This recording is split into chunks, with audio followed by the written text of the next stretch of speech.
Hi guys, it's Night Fear, and I'm on today to do my August wrap-up. I actually got to read only 16 books this month. I've been doing a lot better lately, but for some reason this month I just wasn't in a reading mood too much. So, several of these books I have already wrapped up in my Draconathon wrap-up, so I will link that down below in case you want to see the rest of the books. So I'm just going to do the ones that I didn't mention in that video. So the first one is, hold on one second. The first one is Rapasotic, Rapasotic. I don't know why I want to add an A in there, but it's by Laura Thalassa. Can you see that? This one I loved. I gave this one 5 stars. This is about, this woman who makes a deal, kind of a deal with the devil type thing, and she keeps making these deals, and so she ends up with all of these beads. So because each time she makes a deal with him, she gets a bead, and he's kind of disappeared, and now he's back to get payment for all of these these deals, these favors that he made with her. So it was really, really good. I can't wait for the second book, which I have through Kindle Unlimited. So I'm hopefully going to read that soon. But yeah, I would highly recommend this one.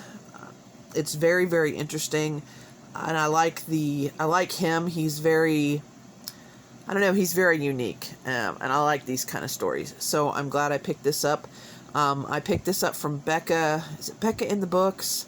I think that's her channel name, but she mentioned this and said it was really good, and she's finished the series and said it was amazing, and so I blame her for this.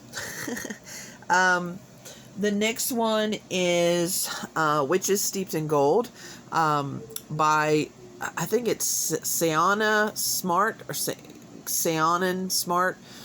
This book, so I really liked the beginning of this book. It was really interesting. I listened to it on audiobook. The narrator at first was a little, her accent, because it works for the book. Her accent is very Islander, and it just took me a minute to get used to her speech. Once I did, it would kind of, it added to the atmosphere of the book, and I really, like I said, enjoyed the first part of the book. The second part of the book, it just didn't work for me. To me, it didn't make sense with what the beginning was. And it took a turn that I just didn't like it. I gave this book 3 stars. I just don't know. I'm very sad because I was really anticipating this one.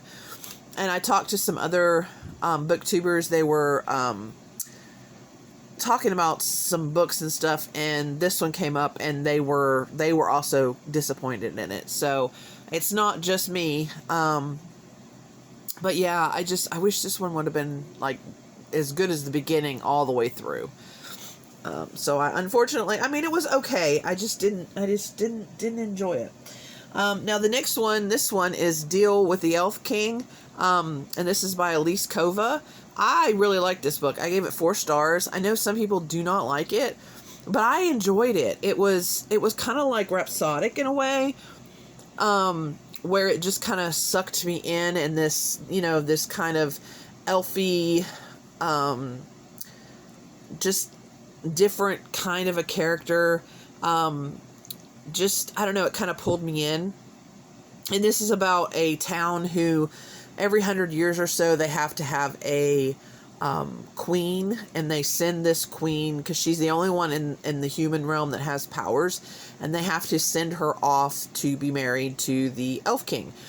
And so they have not been able to find the queen, and so it kind of goes from there, and we're following this girl who's a healer, and it's really good. It has a few twists and turns that were really interesting. In a way, it kind of reminded me a little of Beauty and the Beast, maybe. Not exactly, but kind of. and it just, I don't know, it was good. And this is the first of her books I've ever read. So I definitely think I'm going to read more from this author. If you know any, like where to start with her, or where else to go with her, like what's, a good series or another good book to read by her, let me know down in the comments, because I'm really interested in reading another good book. The next one is The Ladies of the Secret Circus. This is by Constance Sayers. This one was really interesting, because we're getting like this. Oh, it's there's so many layers to this one. But I don't want to like spoil it. So let me look and see what so we're going, through we're doing two timelines, one in Paris 1925 and the other Virginia 2004. And we're following this girl, where her, she, on the day of her wedding, her fiance disappears, and everybody's thinking that he has just run off, but come to find out, it's 30, wait a minute, hold on, it's 30 years, how many years, does it say how many years, 35 years, it doesn't say. Anyway, there's something like back that somebody else has disappeared, and it was an unsolved mystery, and it's very similar circumstances. And then she starts hearing about this secret circus, and then she's got to find out, her family is kind of involved, and there's just all this stuff going on, and so she has to, find out what's going on. I gave this one 4 stars. It did lag here and there, but all in all, it was a really good book, really interesting. I really liked the circus. The circus was really interesting. We don't see a lot. I wish we would have seen a little more of the circus, but I mean, it was a good book. I really enjoyed it, and I hope this author has written some more, because I really want to read some more by this author. Okay, so then the next one is, I finished a series. This one is The Ring of Solomon by Jonathan Stroud. This is like a companion, I guess, but it's about Bartimaeus. It's telling his story like way back before the other books that I've read. And what is this? It's the Bartimaeus trilogy, I think is what the other ones are called, but this is kind of, like I said, a companion, and this is the only one, so this finishes off that series. I gave this 4 stars. I didn't love this one as much as the other ones, even though I still love Bartimaeus. It seemed like it was a little draggy sometimes, but I listened to this on audiobook again. I've listened to all of them on audiobook. I love the audiobook narrator for these books. And I love Bartimaeus. It's just, I mean, he's just so snarky and so full of himself. But this one tells a story of the Ring of Solomon. He's back in Solomon's time, and he tells about the, he is summoned by the magicians of that time, and kind of what happens. And it's really good. And we have a little of Bathsheba in this one. So yeah, it's really, really good. And I really enjoyed this, and I'm happy. I mean, I'm sad that I don't get any more Bartimaeus, because like I said, I liked his snarkiness, but I'm glad to have a series finished because heaven knows I have enough of them that haven't been finished. So my nonfiction book for this month was, Enchantment, The Life of Audrey Hepburn by Donald, Spudo.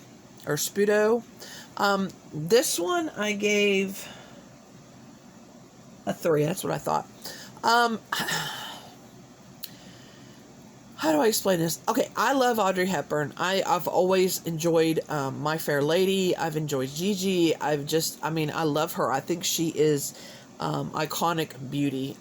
She just seems so stately and just so, I don't know, I've just always loved her. So I was really interested in reading about her life. Now, this book, sometimes it kind of goes off on tangents about other people, that I really didn't care about, that I really don't know who they are. But I really liked when it really told about her, and her different parts and how she got it, her marriage, her problem with having children, her relationship with her mother. All this was interesting, and I never realized just how hard her life was. And also that she really, at the end of her life, she really gave. She was a UNICEF. Does it say? Hold on, let me see. I think it was a UNICEF ambassador. Of course, it doesn't say, does it? Yeah, UNICEF. Yeah. So, she was a UNICEF ambassador, and it tells about her last moments. So, I mean, if you really like Audrey Hepburn, I would recommend this book. It was good. I just wasn't, I wanted more, I guess, about her. Focus more on her. And maybe that wasn't possible because obviously I'm pretty sure this book was written after her death. So, maybe that wasn't possible because of that.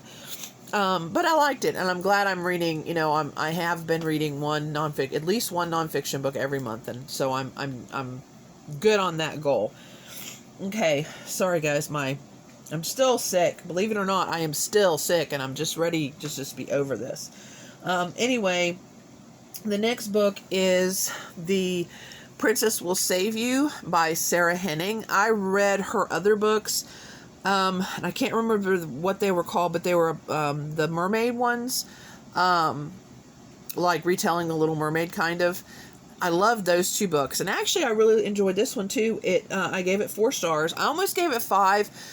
But there's just something about it that I just couldn't quite give it a 5. It would more be 4.5, but you can't do that on Goodreads, and I wouldn't up it to 5, so I had it 4. This is about a princess and a stable boy. That's pretty much what it's about. And what happens when her father dies, and I'm not sure if he was assassinated or if it was just, natural causes. So that's something. And then the council tries to, marry her off without her really having much to say about it. The stable boy gets kidnapped, so she has to go and save him, and it kind of goes from there. And I can't wait for the next one, because I really want to read some more about this world. And these two. It was really good. I really enjoyed it.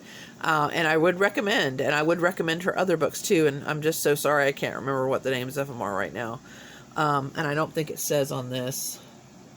No, not that I can read. Oh, and I did notice it was blurred by Adrienne Young. I really like her books too.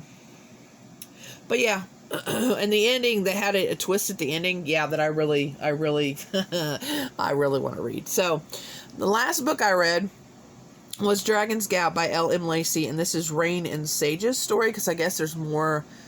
This is a series, and this is one, I can't remember where I got this. I know it was a free ebook, and this is for where I'm reading off, books that I own. I didn't really feel like reading anything that I own, like, physically, and so I saw this and I thought, oh, that's interesting. So I only gave this 3 stars. It was okay. This was one that it told a lot instead of showed, which I didn't really like, but I did like the story, because there's a lot of different shifters in this one, and it's about a girl that her parents have died. She's living with her uncle and aunt. Well, not living with, she was living with her aunt and uncle, but she's older now. And the uncle and the aunt have made this deal with the goddess that they were going to protect the half-shifters. Because purebloods kind of look down on the half-shifters. And things happen and they end up breaking that promise. And so then the half-shifters go to Dragon's Gap, and then we have dragons too. So it's really interesting. I did like it, and if I can get a hold of the other ones, I think I might read the other ones, just because I did like some of the characters in this. But like I said, I wanted more of the story, instead of them just saying, oh, well, such and such happened, and then it just kind of skips over. You know, I wanted to see that happen. So, but anyway, these are the books that I didn't do in that other video that I just wanted to let you know about what I was reading. And yeah, so if you've read any of these books, let me know, or if you're interested in it, let me know. And thank you for watching. Remember to always be kind to one another, and I'll see you again next time. Bye.